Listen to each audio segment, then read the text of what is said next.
Elon Musk, his SpaceX Starlink broadband service is about to launch in a new market. The initial stuff was actually, a lot of it was here in Canada, believe it or not.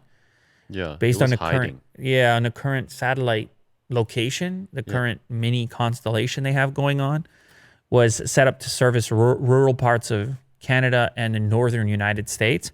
But they have greater ambition than that. I think Elon went out of his way to say that he believes, what did he say to scale? He believed the scale was going to be of this company. It was well into the billions, was it not, Willie Do? Well, they were gonna send thousands of satellites Yeah, but up into orbit. 30 billion a year. He thinks it can be a 30 billion a year dollar company. And that's not going to happen just with the rural parts of Canada. Hate to break it to you. Oh. Shout out to the rural parts of Canada. Pond hockey and maple syrup and Tim Hortons.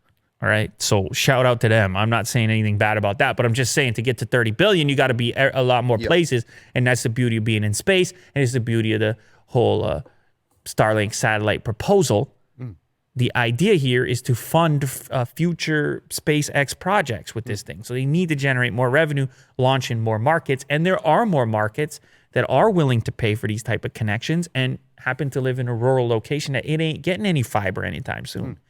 So this new place that they're going to launch is on the English countryside. Okay. Yeah, SpaceX set up a UK entity in London called Starlink Internet Services.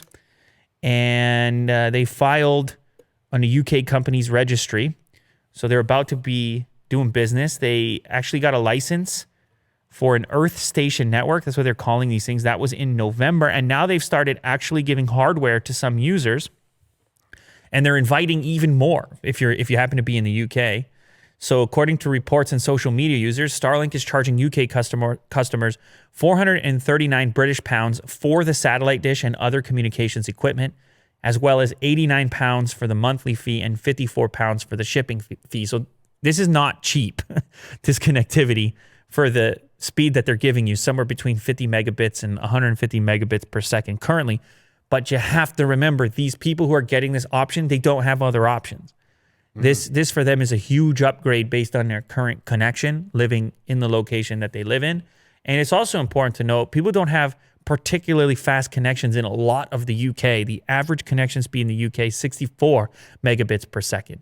So in most cases, this is actually going to be an improvement over people who are connected to the regular telco setup. So there's actually a user in here from Southwest England who's been one of the earliest to get the equipment. And he previously worked for the UK military. And he says he's very impressed with the quality of equipment he received for his funds. He thinks it's robust stuff. He's into it. Yeah, you can watch Lou later on 4K. He can watch Lou later 4K streaming. Nice. Isn't that wonderful?